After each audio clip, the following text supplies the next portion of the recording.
Hi everyone and welcome back to my channel. So this episode I am going to do a Q&A. So I put a question box on my Instagram and said if you guys have any questions then let me know, and I'm going to do like a little chatty vid on here because I've technically finished the gut healing protocol now. I did it for 10 weeks and now I'm in like a 4-week maintenance, and then I'm going to retest after the 4 weeks. So I've got a load of gut healing protocol questions to answer, and there's loads of relationship ones in there as well, which I knew there was going to be loads of questions about Dan, and some other just like random bits as well. So thank you for joining me, and I think we should just dive right in. So I screenshotted some of the questions and I've not even looked at them to be honest, so I'm just gonna pick out a few of the last ones. Okay, so first one says, how did you meet Iron Man Dan? You seem absolutely lovely together. So there was loads of questions on how Dan and I met. I have done a few videos about this on TikTok, but essentially we were set up, which is so lush in this day and age because loads of people meet their partners online, and it was like a really coincidental thing. So essentially my friend, she was doing some work for Dan's company, and I went out with her that night. We went to go watch the women's football, and she was like, oh my God, she was like, I've got a new client that I'm doing some work with, and I was with him all day today, and she was like, he's a bit of you. And I was like, is he? She was like, yeah, he's like really successful, he's amazing with business, he's older, very handsome obviously, and she was like, he's really spiritual like you and into fitness and all this stuff. And I was like, oh right, okay. And I was like, okay, awesome. So she then took a selfie of us and popped it on her Instagram story, to which he messaged her and said, who is that beautiful lady in your photo? Complete coincidence. So she hadn't said anything to him about me, and obviously she had just mentioned him to me as well. So the fact that we were both on each other's radar in the same night out of pure coincidence is mad. And then I had a look at his Instagram, and when I tell you I've never followed a man so quickly in my life, I fucking mean it. I literally looked at him and was like, okay, love at first sight basically.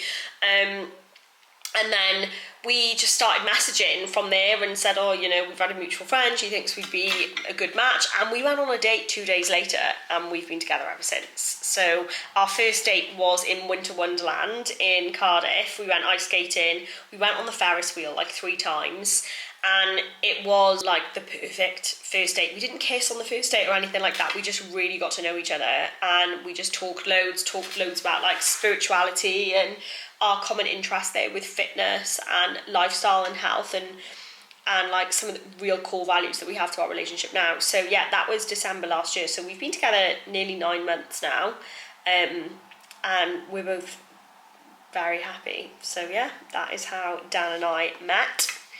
Iron Man Dan. What else have we got here?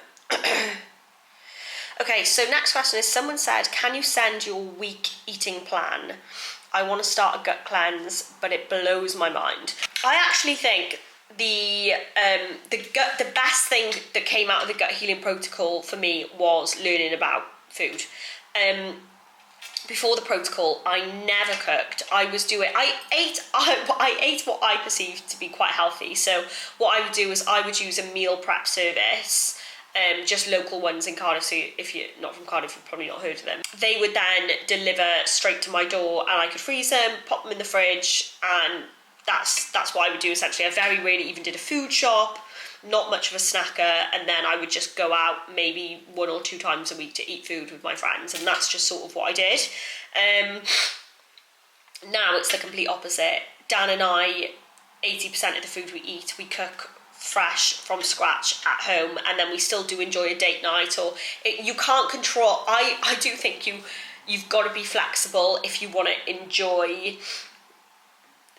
life. You know, I don't want to get mega anal about it and be like really, oh, I can't go there because there's nothing for me to eat. Like, I don't want to be like that. So I am very much going by the 80-20, like 80% whole foods, anti-inflammatory foods, which I'll sort of break down what I eat now, but 20% is for you know, cinnamon roll with my coffee if I go and meet one of the girls at a cafe, or if Dan and I are going to the cinema, then popcorn, or, you know, if we go on a night out and I want some fucking bread, which I never eat. So yeah, very much 80-20, which I think is going to be the best for me, sort of like long lifestyle wise.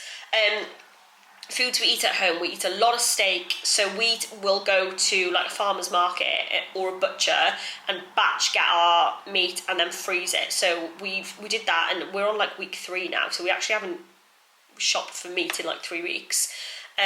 It's way less expensive doing it that way than just shopping at the supermarkets, and it's better, a lot of times better quality, pure grass fed, no preservatives, additives, any of that shit. So at home we eat a lot of steak. So right, maybe I'll just go through like what I would buy. So at the farmer's market we would buy loads of steak, chicken breast, and maybe like lamb chops, pork.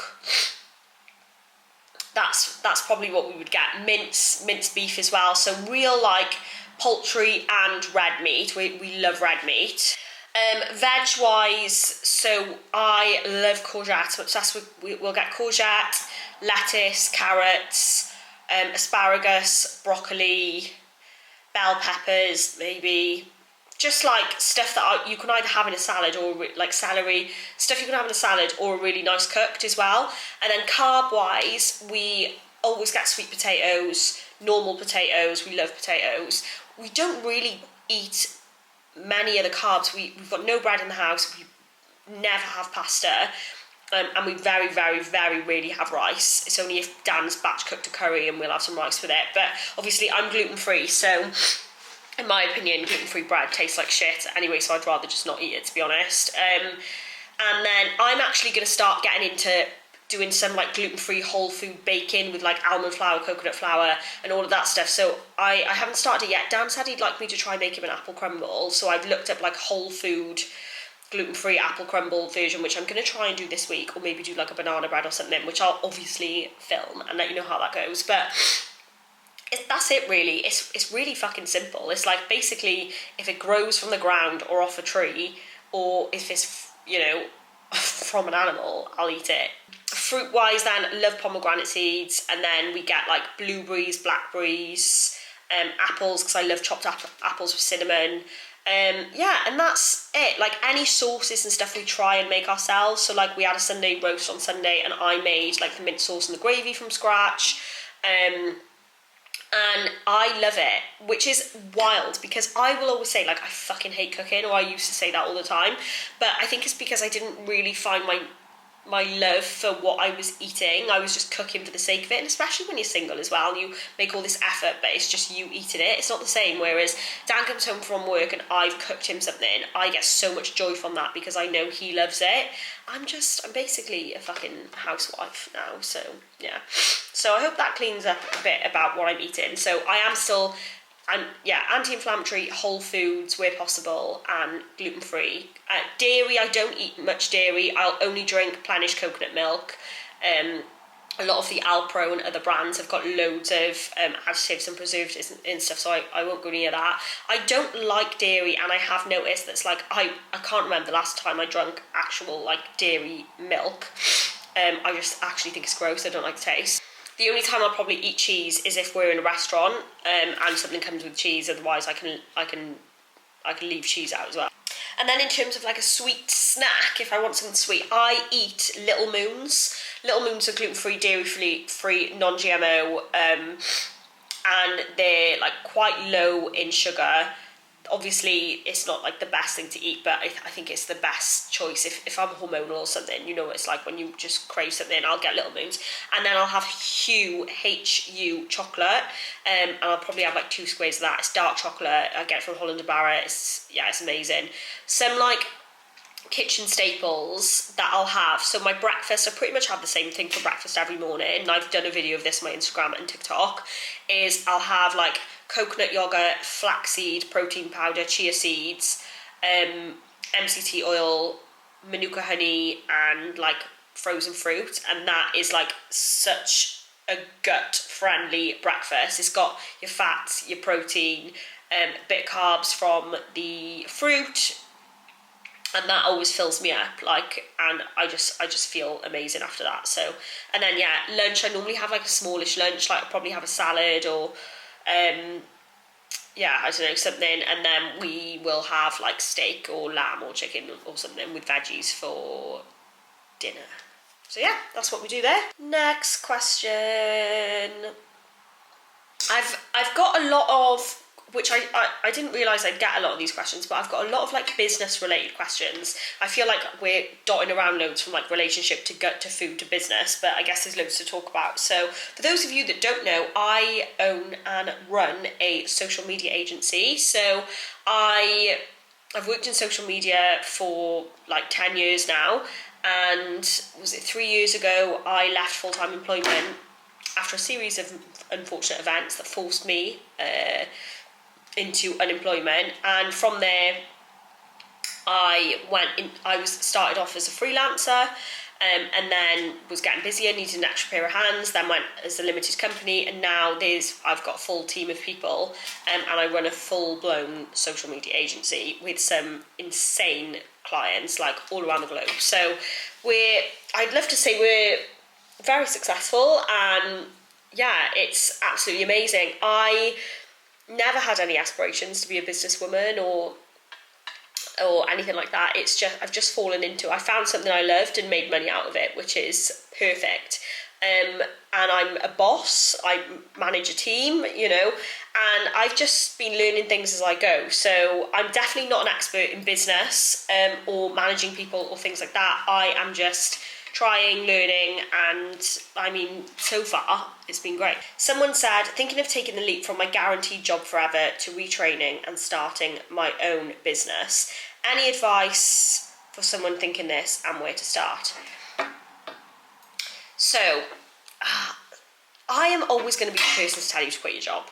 I am, because if you've got a side hustle that you want to make your full-time job, as long as you've got that cushy salary job behind you, me personally, I never would have made my social media freelance life successful if I had a job that was paying me full-time as well, because it's comfortable, isn't it? I lost everything. Well, I very nearly lost everything. I was in hospital, I lost my job, I couldn't afford my mortgage, I had to lend money off my dad, I got into debt by overdrafts and loans and things like that, and I had no other choice than to make it work. And I think that's why it fucking worked, because I was like, I have to make this work, otherwise I have no idea what's going to happen. So I'll always be like, look, if you want to scare yourself and if you want to make something work, quit your job, and then I'm sure your little side hustle, you will turn into a full-time business because you have no other choice. If you want some more maybe realistic advice, again, I'm huge into like visualization and manifestation, and if you tell yourself like this is what you are, this is what you're doing, you will make that happen by doing the steps to become that. And it's the saying that the words you speak is the house you live in, or something like that. And I think that's very true, but you've got to put the action behind it as well. You have got to have faith. I have something called the Stockdale Paradox, which is where you have blind faith that everything is going to work out for you. There is no doubt in my mind that I am currently living or going to live the life that I desire, because I know everything is going to work out for me. I'm a good person, and I know what you put out, you get in, and I try my best. I show up. I try and help people, with doing things like this and giving advice and speaking about my own experiences. And I know that all of that good shit, all of that good karma is going to come back to me and manifest in the life that I want, which is exactly what it is doing and is what I live by every day. So my advice is quit your fucking job and make it happen. And I know it's easy for me to say when I haven't got a family that I need to support or anything like that. But when I did it, I did have a mortgage, I didn't have any money, and I was up to my eyes in debt. I was also struggling with a drug and alcohol addiction at the time. I was massively overweight, no self-worth, anything like that. And I fucking built my foundations from the ground up. I went to therapy, I did the work on myself every single day, and it's what I still continue to do every day. Me doing all that work for myself attracted a man like Dan to come into my life, and my business is thriving, and I've actually managed to take a step away from my business, and I spend my time doing this, doing my personal brand, doing influencing, and that is the stuff that I fucking love, and that's what the longevity in a career that I want is exactly what I'm doing now. So yeah, I know that's a bit of a half-assed answer, and I am sorry, but I would just quit your job. What else have we got here? Okay, someone has said, are you still planning on getting a tummy tuck and a boob job? So, interesting. Yeah, if you followed me for a while, you'll know I went to Cape Town earlier in the year and had a consultation for a tummy tuck and a boob job. I also then came back and had a consultation for a tummy tuck and a boob job in the UK, and I've been sort of doing my research and things like that, because I've lost like 5 stone now. And I've got the like apron belly, as they call it. So even though I look quite defined on the photos that I put up, I'll always cover like the bottom of my belly with underwear or bikini bottoms or shorts or something like that, because I have got that like pouch, and it does overhang. Like, you know, it's a testament to how much weight I've lost and how much weight I've done naturally. So I'm not embarrassed of it. I just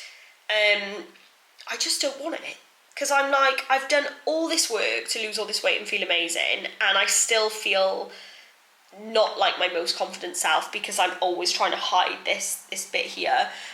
Same goes for my boobs. When I was bigger, I had massive boobs. I think I went up to like a size G, and I think now I'm like a D, if that. I haven't had my boobs measured in ages because I'm still losing weight, so just, I mean, nothing fucking fits me ever.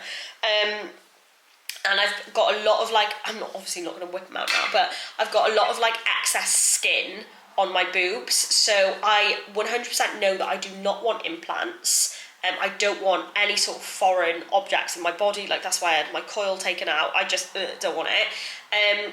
What was interesting is one consultant was like, you need implants because there's not enough breast tissue there. Like, it's going to give you really, really small boobs.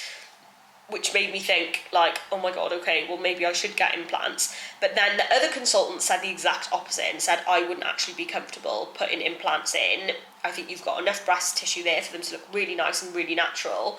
And the more I've thought about it and the more I think about my gut, like what my gut says, it's I don't want breast implants, but I definitely want to get my boobs done. And since I've had the consultation with my tummy tuck, because I'll get it all done at the same time if I do get it done, I've lost about a stone, and that sort of overhang bit, it has gone down, but it's still there. And I mean, all the consultants I've seen have all said that is something, it's skin, so it's something you're not going to get rid of with diet and exercise. Like, you could definitely lessen it, but if you want an ironing board stomach and everything tightened up, like, surgery is really the only way.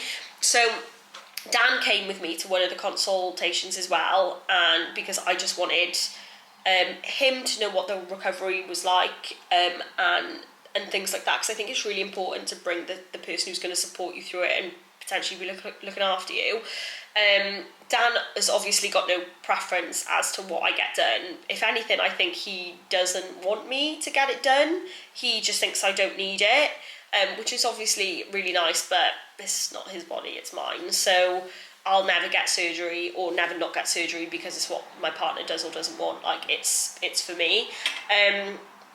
But he totally gets that, and he'll respect my decision either way, as long as I'm just being safe and I've chosen the right doctor and, you know, he's involved knowing the recovery process, so nothing's a big shock. So I want to get down to my goal weight, which I'm still a bit far off, not too far, but a bit far off. And then I want to maintain that weight for a couple of months to make sure that I'm comfortable there, and then I'll get the surgery. So I think originally I had in my head that I was going to get the surgery late October. I don't think that's going to be the case now, to be honest. I think if anything, it might be next year, maybe early next year. But yes, I will still be getting it, but I think I'm just going to postpone it a little bit. Okay, we'll do a couple more. Okay, someone said, just a way to start my gut healing journey. Any advice or tips? Wow, you're in for a ride. Like, the gut healing protocol truly changed my life. And like I said, I think it's more because of the education I've had around lifestyle and how everything affects everything else. It's all a knock-on effect. So, you know, again, if you follow me for a while, 3 months ago, I was waking up at 5 a.m. every day, and I was working out like a man. I was training fasted. I was lifting heavy 6 days a week. I was also running 3 times, and I was basically doing like 8 to 10 training sessions a week.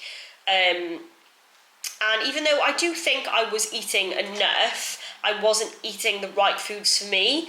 I was going sort of like, you know, I was doing protein bars and the low fat stuff, whereas now I'm like olive oil, and I get my protein from steak. Like, I'll eat a steak for breakfast if I have to, you know. I really want to stay away from any processed stuff. And I think with the gut protocol, always just have your North Star. Like, when you've got those cravings and those moments you're like, why am I doing this? Just have it written down why you're doing this, and just think how much, like, with every day you do it, you're going to feel better and better. And I actually, now, I feel a bit lost without it, even though I'm still sort of living by it. I loved doing the gut protocol, and I would really, really, really recommend it for anybody. Anybody can do it. Yeah, and a massive piece of advice, I don't know if you're doing this, but it's functional testing. So I work with a practitioner called Zoe Hindle, who I promote all the time on my socials. Not an ad, I'm a fully paying customer. We're actually like friends now, essentially. She's actually coming to Cardiff, and I'm meeting her for the first time on Friday. We've never actually met in person, even though I speak to her pretty much every day. I did everything through her, and I did all functional testing. So I had a gene test, I had a GI map, which is your gut test, and now in about a week I'm going to be doing my Dutch test to test all my hormones and things like that. And then she designs the protocol bespoke for you based on your results. So I'm not going to share, you know, the ins and outs of the supplements that I take and everything, because it's irrelevant to you. Like, it was designed specifically for me based on my genes and based on my gut. It's going to be completely different for everyone. So it'll be the best thing you ever do is test, don't guess, and yeah, get functional testing, choose a practitioner, and do it the healthiest way possible.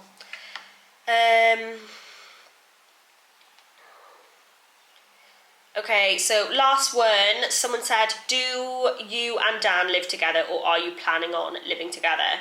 So, like I said, Dan and I have been together for, nearly 9 months now. No, we're not currently officially living together. I am at the moment in my apartment in Cardiff. Dan has a house in Swansea. Dan is in the trenches of Ironman training at the moment. He's doing Ironman Wales in like 3.5 weeks. So the reason that is relevant is because Dan's training schedule is like 13, 15 hours of training on top of his very stressful full-time job, and he is a dad to 3 children as well. Well, one is an adult and the other 2 are children. And he has the 2 youngest 50% of the time. So I am a lot more flexible than Dan is, which is why my base now is pretty much Swansea. So I would say I stay at Dan's 5 to 6 times a week, and I'll probably stay at my house in Cardiff 1, maximum 2 a week, and that's if I've got a work commitment on in Cardiff, or if if he just wants some quality time with the girls without me there, which I think is so important. I'll stay in Cardiff. So no, we're not officially living together. It is obviously definitely on the cards. Dan and I's communication is amazing, and we talk about everything. There's no taboo subject or anything like that. I'm very much like 100 miles an hour, and I was definitely like that when we first started going out. And I sort of brought up the living together situation when we were like 5-6 months in, because I was like, well, I'm here every day anyway, what's the point? What's the point in like living apart? But actually now, because of children, and for me, I own this property, I'll have to rent it out and things like that. It's not going to be a quick, just move in. There's a lot of moving parts, and we've got to be respectful and things like that. And obviously I really enjoy my time in Cardiff as well, because it's the time I get to see the girls, like my girls. It's time I get to see my family, and I just love having that. It's given like, Carrie Bradshaw in Sex and the City, when she like lives with Big, but she sort of has her own apartment that she runs off to every now and again. That's sort of what we're doing. Half my clothes, and actually probably 2/3 of my clothes and all my shit is at Dan's house, because like I said, I'm there 5-6 days a week, way more than I am here. But at the moment, I'm just really loving the dynamic we have. Yeah, I feel like I've still got my freedom and independence. I can go to Cardiff whenever I want, but as well, obviously it's an hour drive, so it does make sense for me to stay there for like days at a time than just keep going back and forth, because charging that car is annoying. So yeah, that's the situation with that. All right, I loved doing that, and I would love to do some more of that. I think I'm going to vlog for the next couple of days, because like I said, Zoe's down and I'm going to an event in Cardiff and things like that. As always, please comment anything you'd like to see. Thank you to whoever popped in those questions. I know I couldn't answer all of them, but I will literally be here all day. So any other questions that you're dying to know, just pop them in the comment section. And thank you for catching up with me, and I will see you soon. Bye!